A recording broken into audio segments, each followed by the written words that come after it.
Hello, in this video we're going to talk about analysis of algorithm. Okay, this is the second video I guess from data structures and algorithm. So analysis of algorithm. In this video we're going to talk about the introduction. Okay, what exactly analysis of algorithm is, what are the factors that affect the analysis of algorithm. We're going to talk about something called order of growth, two approaches, mathematical approach as well as the direct way. Then what is asymptotic notation, which is big O, big theta and big omega. Okay, so this is what we're going to study. So first of all, let us talk about what exactly analysis of algorithm is, what is analyzing an algorithm. So analyzing an algorithm has come to mean pretending the resources that the algorithm requires. Okay, so in RAM the instructions are executed one after the another with no concurrent operations. I like to tell you that the analysis of algorithm, Wikipedia's first paragraph tells you more about it. Okay, like what exactly is time complexity, space complexity in few words. It's going to explain you everything. So you do check the link in the description of Wikipedia, where the first paragraph is important. Okay, of analysis of algorithm. So to check that out. So here it is saying that RAM is going to execute one statement at a time. Okay, with no concurrent operations. There will be no operations between them. Okay, as you have the for loop, it's going to complete that for loop and then going to move to next step. Okay, so the practical goal of algorithm analysis is to predict the performance of the different algorithm in order to guide design decisions.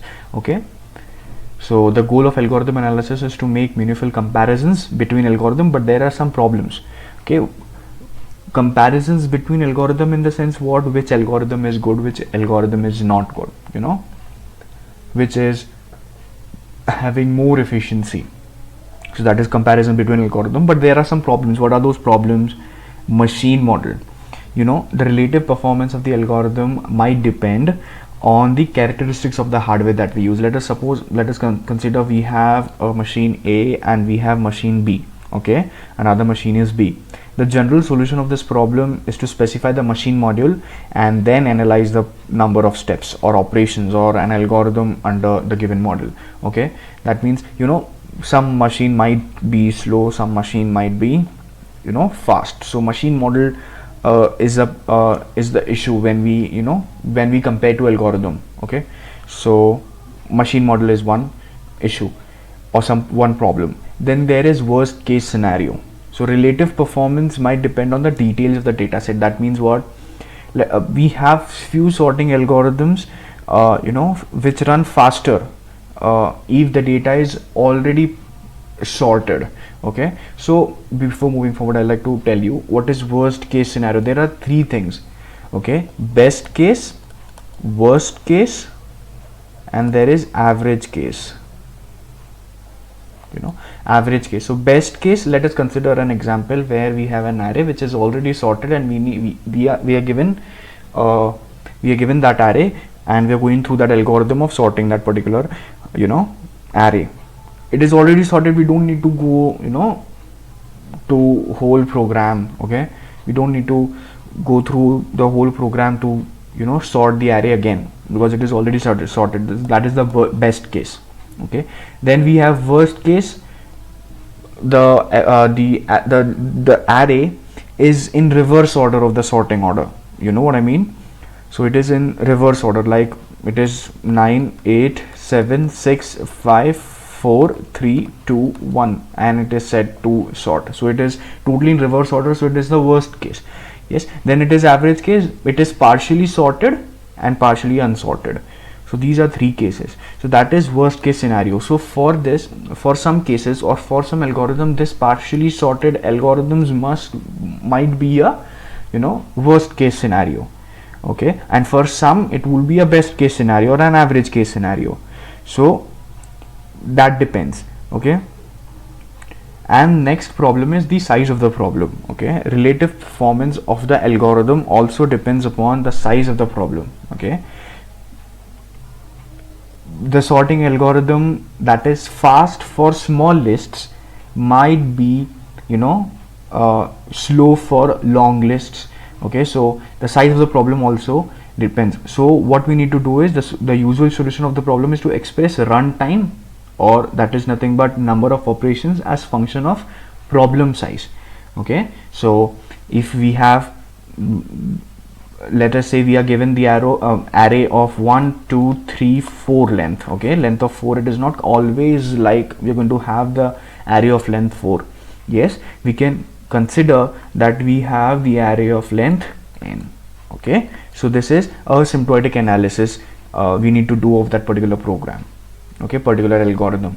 So the size of the problem also is a issue when we compare multiple algorithms, or when we compare two algorithms, which is more efficient. Okay, so this is efficiency of algorithm, or let's say this is analysis of algorithm.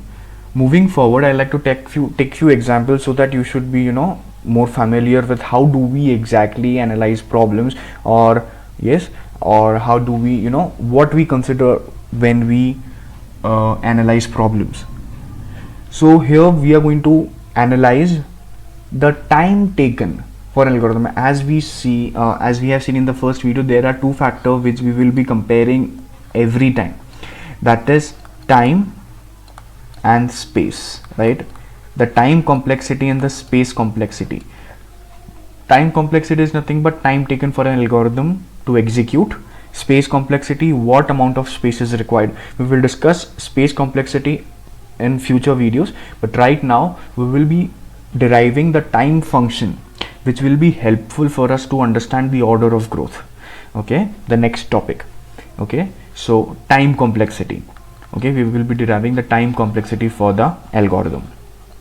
So you need to remember the thing, that is the time taken of the algorithm can be known as analyzing 1 unit of time for each statement. Okay, that means every statement is going to consider is going to take 1 unit of time. Is going to take 1 unit of time. Okay, and if any statement is repeating, such as for loop, so some number for some number of time, the frequency of the statement or the frequency of execution of that statement will be calculated, and we get the time taken for the algorithm. Let us see for this example. Okay, what we have over here is, see, this is a Python implementation, I guess, or the statement represents Python basically. So every problem inside, or every language, or not every language, but the Python language inside is C language, right?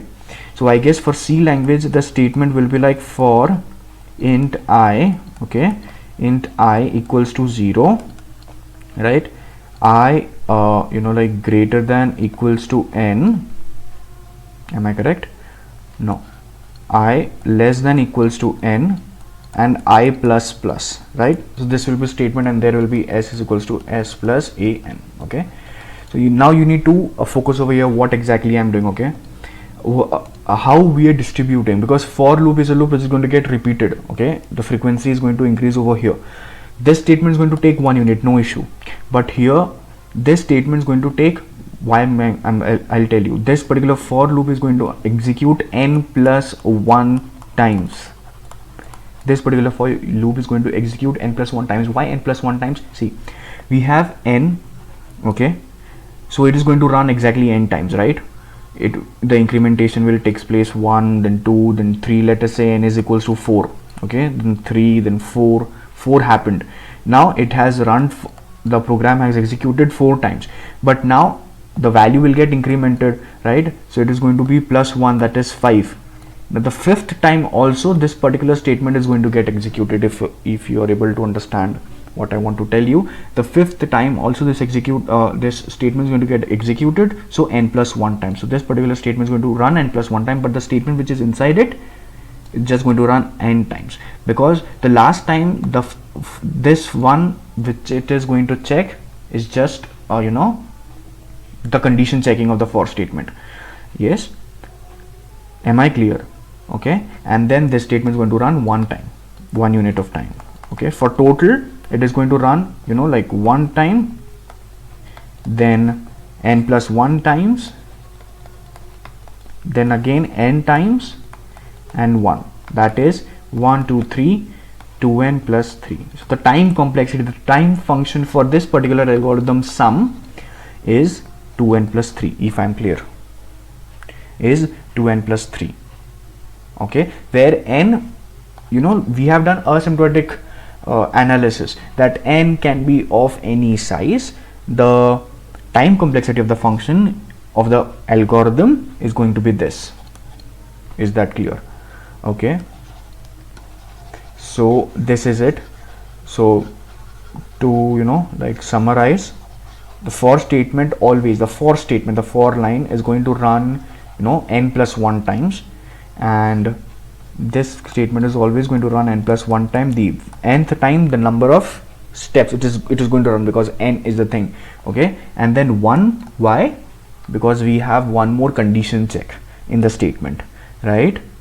So this is it. So this is the first, this is how we analyze an algorithm when we have for loop, or if we have single statements like a equals to 3, b equals to 1, and c is equals to a plus b, and then print, you know, like print c. This is the Python program, and you know, it is said you to analyze.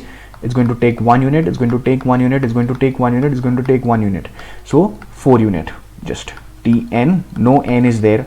Okay, so something like, you know, 0 times n plus 4, finish.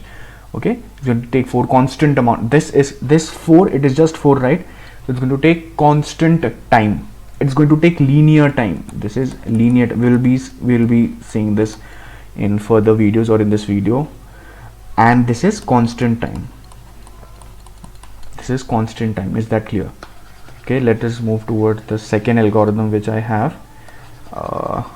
Yes. So this was linear, right? 3, I guess it was for 4. 1, 2, 3. Okay, and 2n plus 3. Now, the next one. Here we have 2 for loops. Here we have 2 for loops. That means what? That means this is going to run n plus 1 time. Okay, of course. See, here I have directly written the C statement, and this is going to run n plus 1. Yes, it's going to run n times, and this is going to run n plus 1 time, and the statement which is inside is just going to run n times. Yes, am I clear?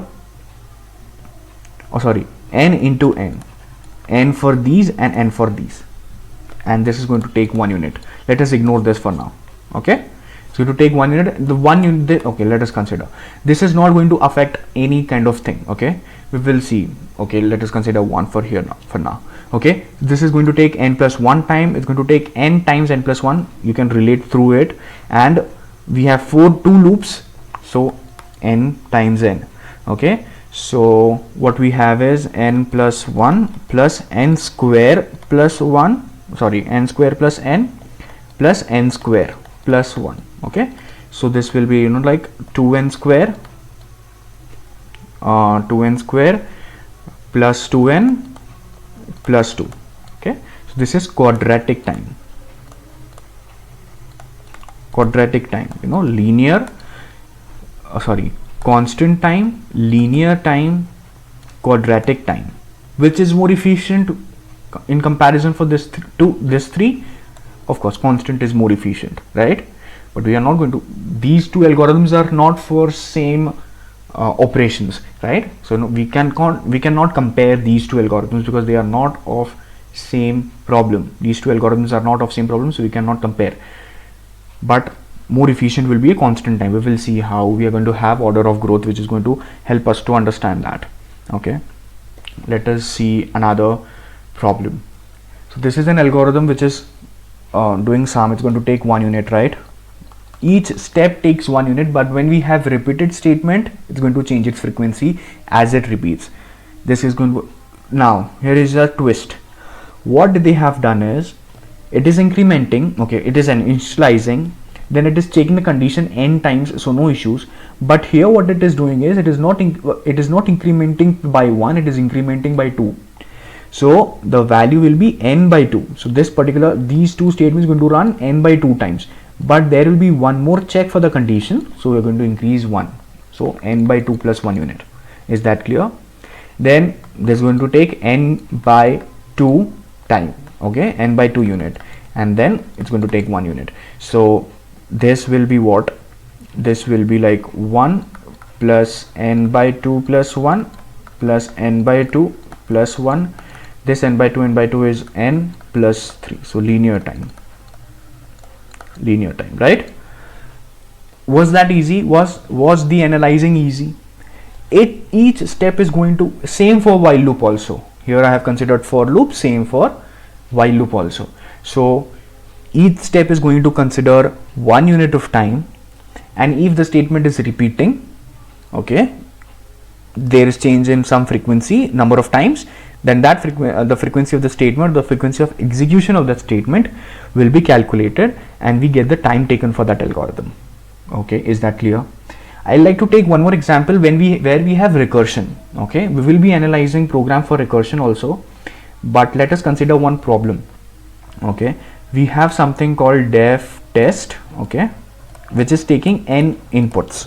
Okay, so something it is doing like, if n is greater than 0, then do something like print n, and again we are calling the test function n minus 1th for the previous number. We have something like this, and we need to find the time complexity for this particular algorithm. Okay, am I clear? Yes, am I? Okay, so now there is a if statement. Okay, it is not going to consider, it is not going to take any type of time, or let us say it's going to take 1 unit of time or n unit of time. That is not going to matter. Here what matters is this, which is inside the if statement. So time taken for this will be 1 unit, right? Time taken, okay, we call this, okay, a whole algorithm as T of n. Okay, so this is T of n. So the total algorithm, when the def over here, so this is T of n. So T of n is equals to something. Okay, so 1 unit, and this is going to take how much time? It's going to take T n minus 1 time. We're going to take T n minus 1 time. So the time complexity for this algorithm will be T n minus 1 plus 1. This is it. When we're going to study the Master's theorem, okay, for analyzing algorithm in recursion, we have, when we will study analysis of recursion, we're going to have two methods. The first is called as using tree method, okay, recursion tree method, and another is Master theorem. Okay, I'll try to cover it very nicely, okay, because it is very important and very interesting topic. So the tree method and Master theorem, when we will study analysis of recursion. Okay, I guess it will be in the next video only, analysis of recursion. Moving forward, now here is the another important topic which is going to help us understanding which is more efficient algorithm, or how we can say that the constant time algorithm or constant or linear taking time algorithm is efficient algorithm, or is there any algorithm which is more efficient than constant time or linear time. Okay, so now let us consider two algorithms. First algorithms takes, you just have studied. So this is the time, Tn. Okay, Tn is equals to this and Tn is equals to this. It is taking 100n plus 1, and the second algorithm is taking n square plus n plus 1 steps or time. Okay, now the following table, which is already calculated, I have I have taken the input size, the n size of n, and I have just what can I say, put the value of n on the equations, and I have found some values.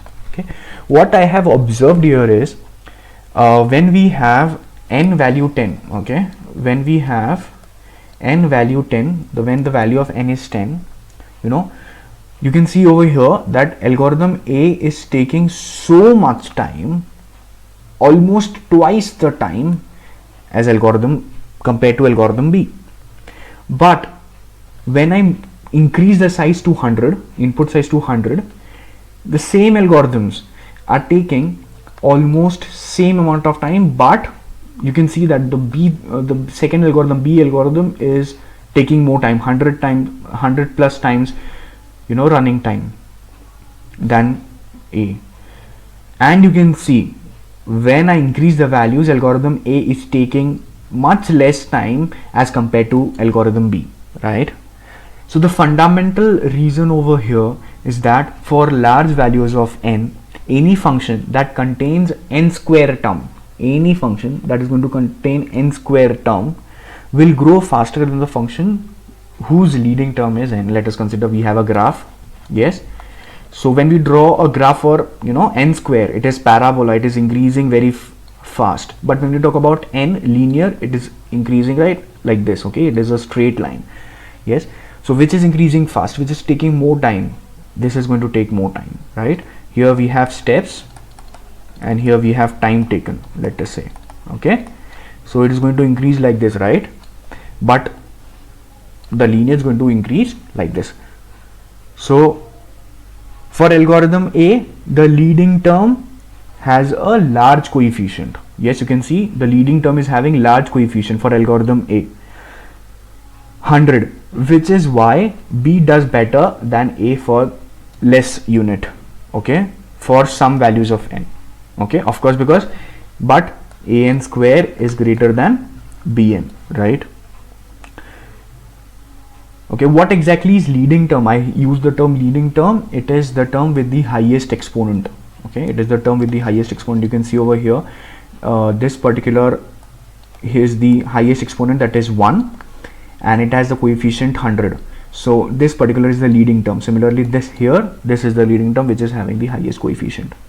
Okay, so if two algorithms have the same leading order, let us consider here also we have n square and here also we have n square, or here we have n and here also we have n. It is hard to say which is better. Again, the answer depends on the details, right?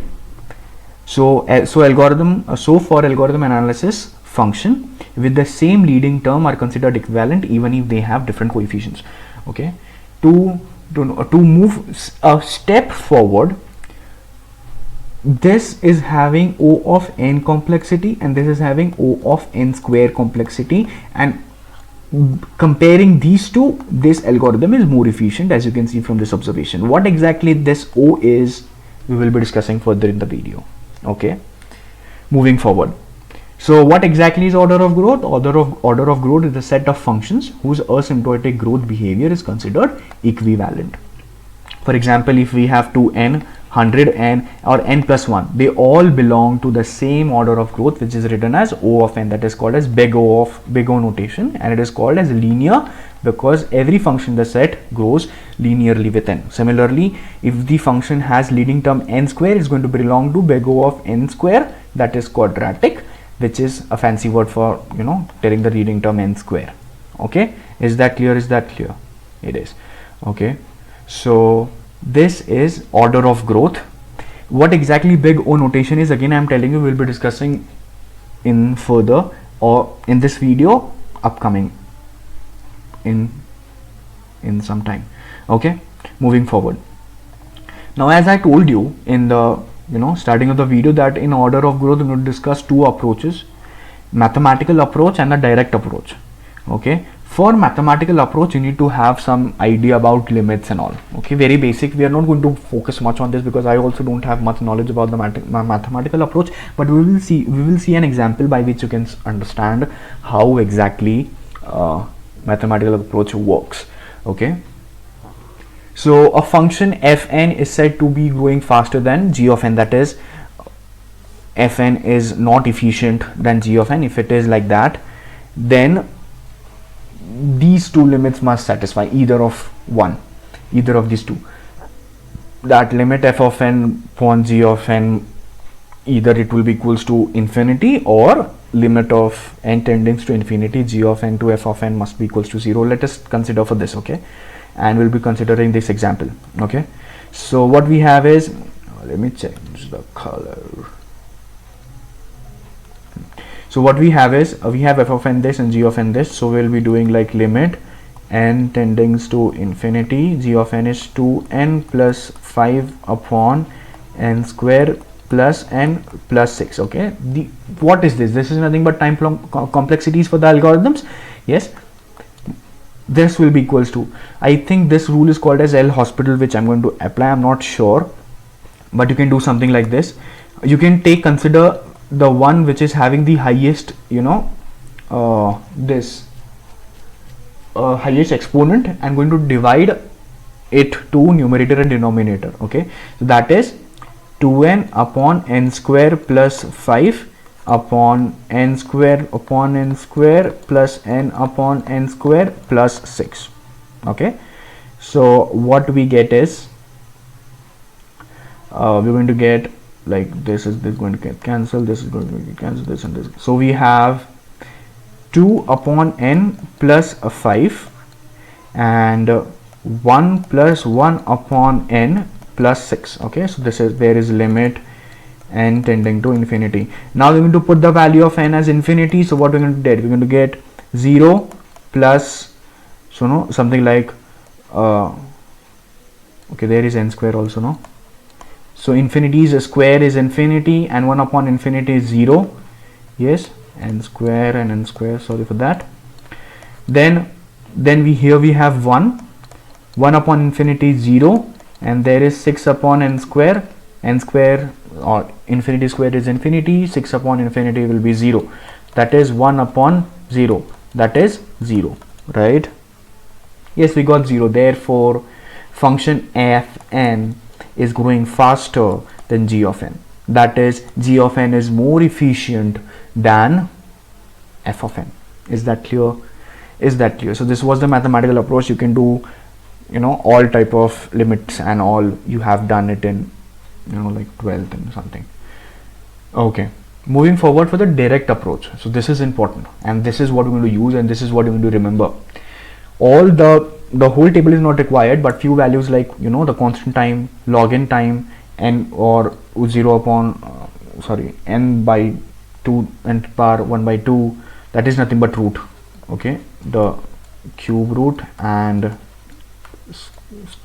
cube root and square root, right?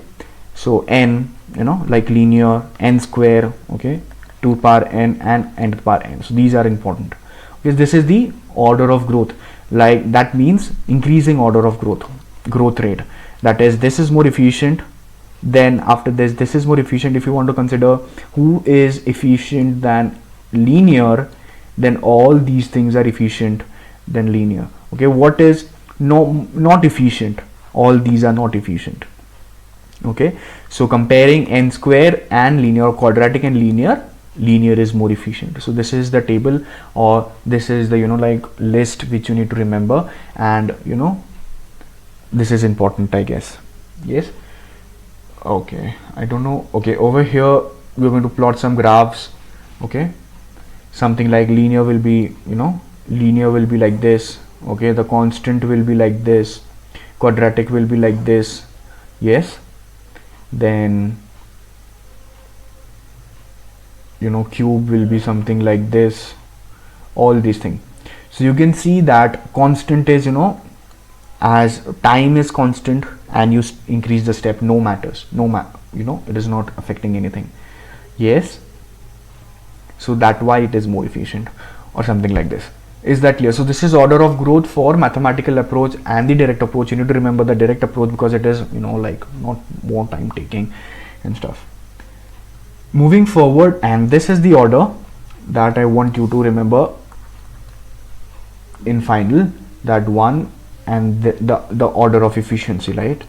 So let us discuss asymptotic notation to represent a function, okay, in simple and communicable form, so that one can easily understand, or you can easily understand, or you can easily get the idea of the idea about the algorithm. For that we use asymptotic notation. Okay, for that we use asymptotic notation. So there are basically three types of notation, main three type of notation that we will be seeing in this video. Those are big O notation. You have got the gist of this in few of the previous slides. So we have big O notation, we have big omega notation, and we have big theta or just theta notation. Okay, and we have theta notation. We have theta notation. Yes.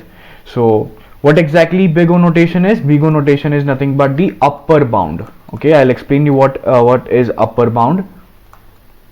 Upper bound then we have big omega, that is lower bound, and then it is, theta, that is average bound. What is lower bound, what is upper bound, what is average bound? Let us consider a case, okay, where we need to sort a list of arrays. Okay, we have to sort a list of arrays. So something like, what is the worst case scenario? Please, I'll tell you that this best case, worst case and average case has no relation with lower bound, upper bound and average bound, that is big O, big theta, big omega. Okay, they are not related. But upper bound is nothing but, worst case scenario. Lower bound is nothing but, upper bound is nothing but something like best case. Okay, we will see the definitions, and then we will get to the conclusion what exactly big O, big omega and theta notation is. Okay, or is it big theta? No, it is just theta notation. Okay, so let's get to the definition of big O notation. Okay, of course we're going to have two functions because we are here to compare two algorithms, which is more efficient. So of course we're going to have two functions. So the function f of n will be equals to O of g of n. It is read as big O. It is either read as big O of g of n or O of g of n. You can read it as you want. It is not just O, it is OH. Okay, so big O notation. Okay, so now the f of n is O of g of n if there exist positive constants c and n such that f of n is less than or equals to c times g of n for all n less than or greater than or equal to 0. Now let us consider a case where we have a function f of n as, something like, let's say the previous example that we have taken, 2n plus 5. Okay, this is our function. What it is, what over here is given that if this is the function, that is 2n plus 5 is our function. Okay, there will exist a constant c. Okay, we are going to have a constant c which is the multiple of some function g of n. Okay, which will be greater than f of n, greater than or equals to f of n. Now this constant can be anything. Okay, this constant can be anything. Basically this whole thing can be anything. What are the limits? Let's see. Now let us consider as for now g of n, the function of n as n. Okay, and let us take the constant 10 over here. Okay, let us see whether the condition is satisfied or not. If you put the value 1, we're going to have 7 over here. If you put the value 1, we're going to have 10 over here. The condition is satisfied, the rest conditions will be satisfied for the rest values also, right? So this is the true condition. Okay, this is the true condition. We can say that here we have function this, the value of c is 10 and the value of g function f of n is equals to g of n is equals to n. Yes, so here we can also have, as we had 10n, we can also have 8n, 7n. What is the limit to it? Okay, all are going to satisfy the thing. What is the limit? For getting the limit of it, you can do like 2n plus 5, and on this side you can write the highest exponent, or you can make the highest exponent to have all the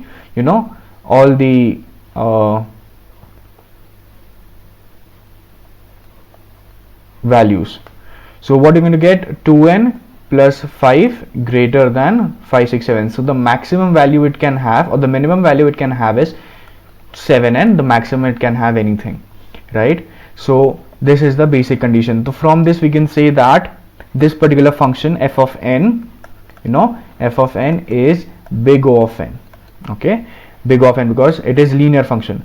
What does it mean? How can I say, what can I say more about this O of n? Now we need to move over here. Now over this, all the values which are, okay, let me change the color. All the values which are on the right side of n, all the values which are on the right side of n are the upper bounds of the function f of n. Upper bounds. Just let me confirm one thing. Yes, these all are the upper bounds of These all are the upper bounds of the function f of n. All the functions which are before are lower bounds. Lower bounds of the function f of n, and this particular n is the average bound, or the average bound of the function f of n. Okay, can this value, can we put n square over here? Yes, we can. So let us take the same example as 2n plus 5 is greater than equals to, let's say, 10n square. Can we have this? Yes, we can have. So what is the minimum value that we can have of c? We can do the same thing, like 2n square plus 5n square, because it is going to satisfy now. So we're going to have 2n plus 5 greater than equals to 7n square. Okay, so the minimum value is again 7n square, right? So here we have f of n is as big O of n square, big O of n square. So now in this case, this is the average bound, because you know this f of n now, because this is the average bound, big O of n, or big O notation can be O of log n also. Okay, valid big O of n notations. F of n can be O of n square also, as you can see over here. F of n can be, you know, big O of 2 to the power n also, but the minimum, the most efficient solution for this will be for big O of n. Okay, big O of n. But can we write, or can I write f of n for this example, f of n as big O of root n?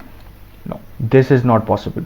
This is not possible. Why? Because root n is not the upper bound of the function f of n, it is the lower bound of the function. So for lower bound we use omega notation, which we'll be seeing in the future or in coming part, that is omega of root n, right?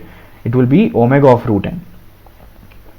Okay, this will be correct, not this, because so this is the, you know, low upper bound. You can have f of n can have all these values. Okay, because n, this one is the most efficient solution for that.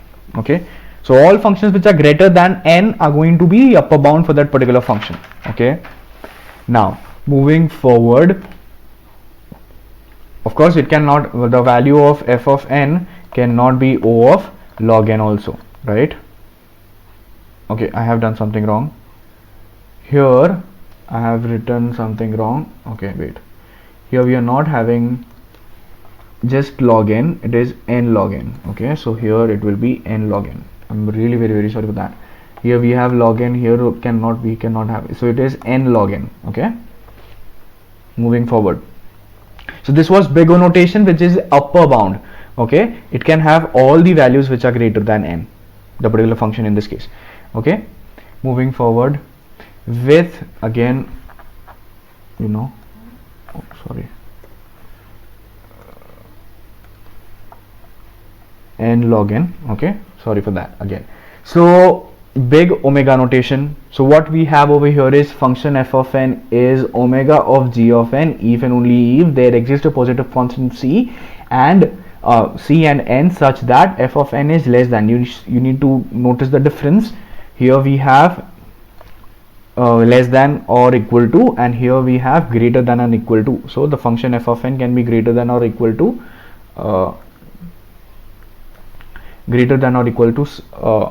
c times g of n. Now what does this mean? Again, if we have something function which is having n as its average bound, okay, all the functions which are on the left side or which are, you know, less than that value are going to be the lower bound, are going to be the lower bounds of the function. What example we have taken? We have example like 2n plus 5, right? So our f of n was 2n plus 5. So which can be 2n plus 5 must be greater than and equal to, right? Must be greater than equal to what?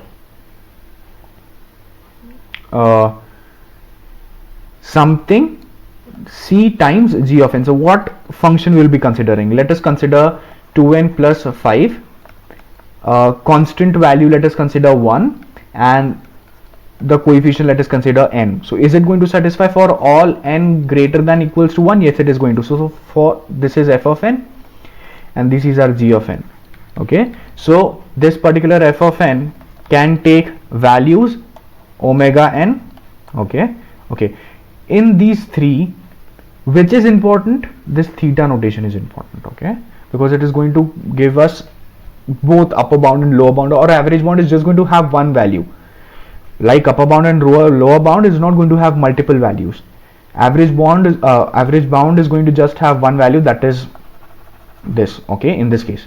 Okay, so where were we?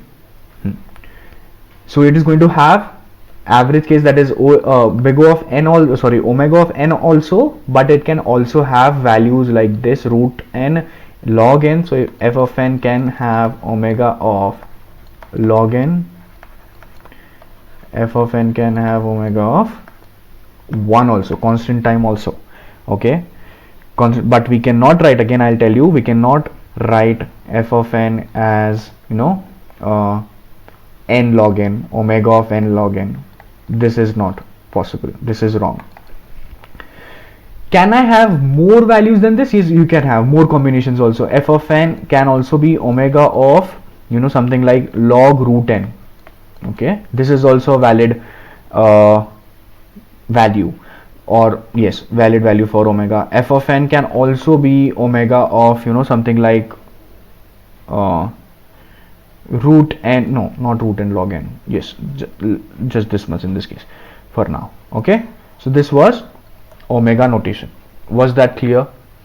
Same example we have taken, that is 2n plus 5, and for that we see you can also have omega of n for this, you can also have, can be O of n for this. Okay, and you can of course have just one value for theta of 1 n. What is it? Let's see. So this is theta notation. What does theta notation tells us is that if we have a function f of n which is equals to theta of g of n, if the function f of n is equals to theta of g of n, if and only if there exist positive constants c1, c2 and n, such that, now here we have limit. Okay, before moving forward, okay, let us see this. Let us take the example for this first. Okay, something like, let us take again the same example, like f of n is having, you know, 2n plus 5. Okay, 2n plus 5 is an function is given. Now 2n plus 5 is going to be between two, you know, constant and a function. So I can take the same thing. This part is, wait, this particular part is upper bound, no, sorry, lower bound, and this particular part is upper bound, right? Upper bound, right? So what is the lower bound for this function? It is 1 times g of n, right? Or 1 times n we have taken, and for this we have taken 5n. Yes, remember? Okay, wait, remember 5n. Yes, so this is for this. So for this we can say the theta of n is the value. Okay, only, you know, average bound, only applicable value or valid value for this. Okay, yes. One thing I like to tell you before moving forward is the graphs of all these. Okay, you know, for explaining this notations, we have a graph which we will be discussing now. Like, okay, first of all, for big O notation, the graph for big O notation is like, yes, I should have included the image in it. So there, if this is the function f of n, okay, let us say this is the function f of n, and this is the value of, this will be the value of g of n.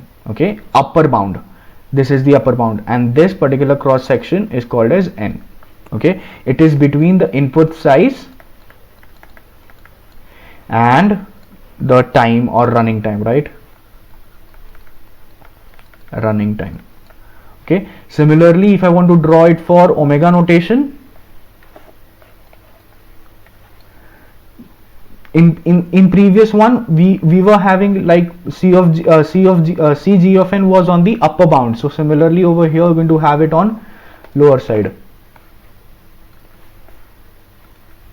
Something like if this is a function, okay, if this is a function, so our value of g of n would be something over here, okay, cg of n. You should confirm this first, okay, and then consider and the value which is connecting is n, okay. Same here, input size and time, okay. And similarly for theta notation we're going to have two values of c1 and c2. Yes, so if this is the function,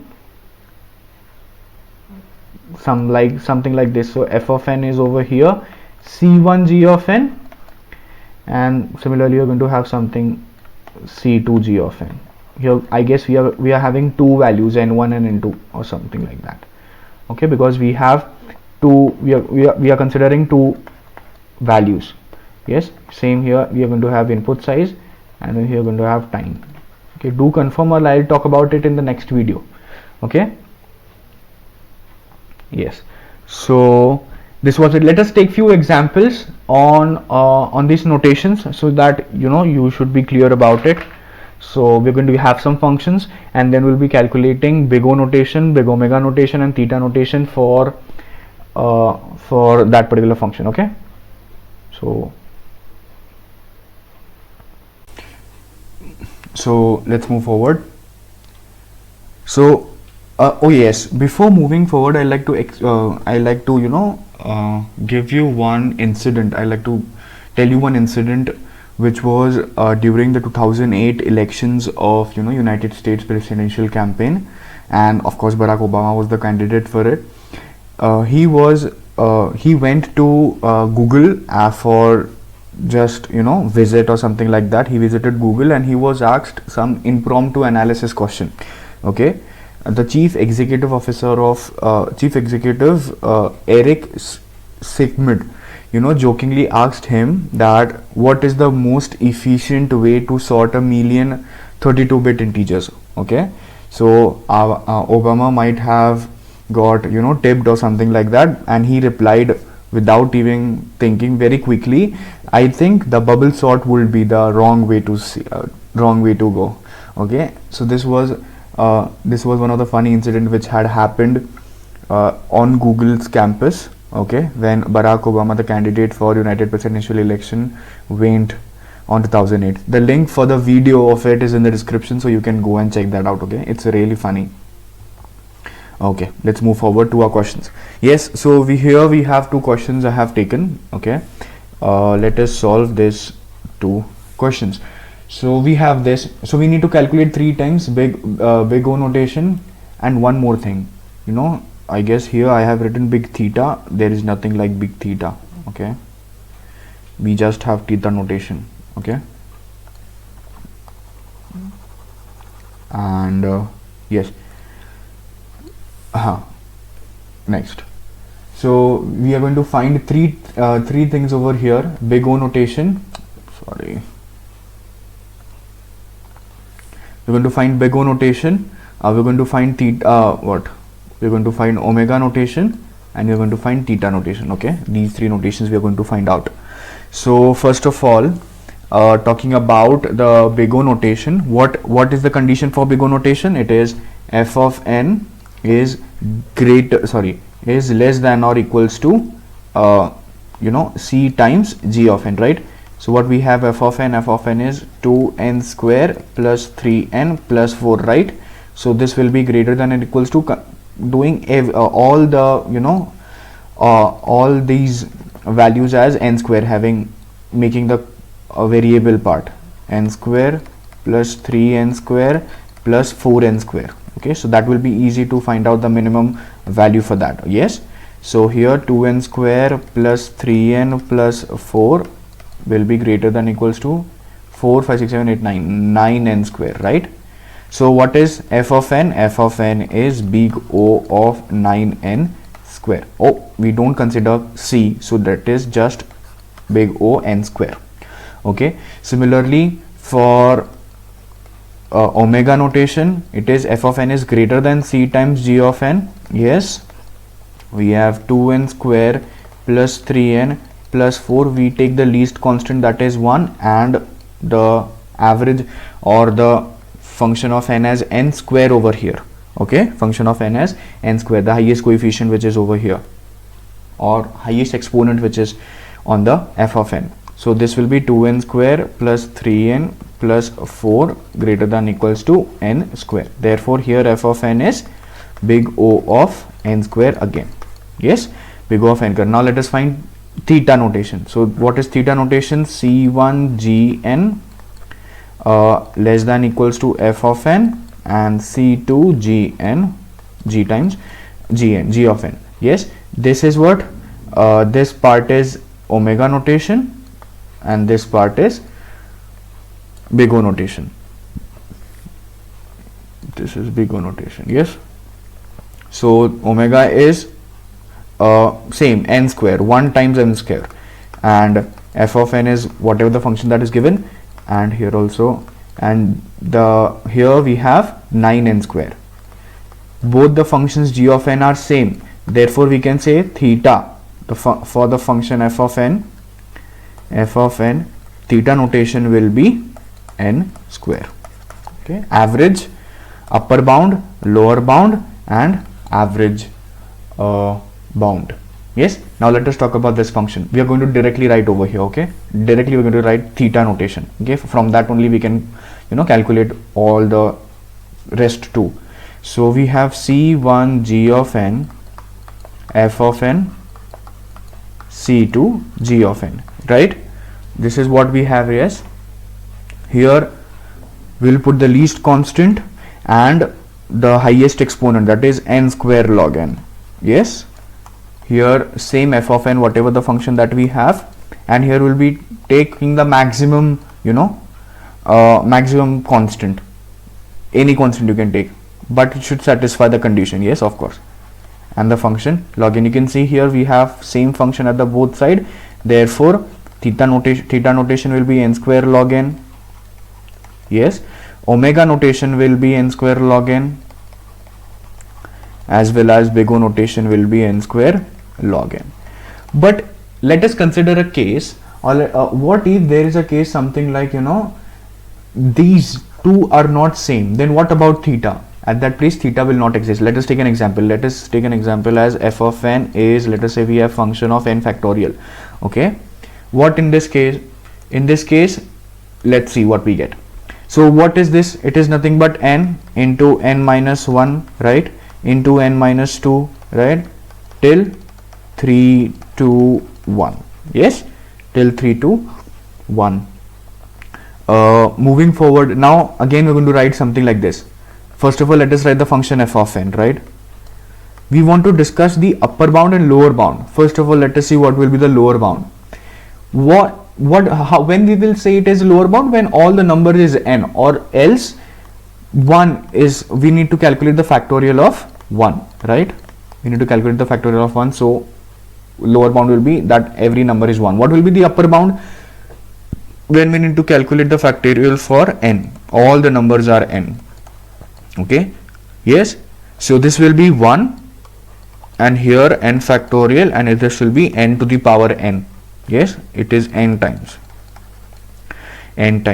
Yes, here in this case, as you can see, we do not have any common g of n, because we need something g of n, a constant and a g of n, and these g of n must be similar in both the sides.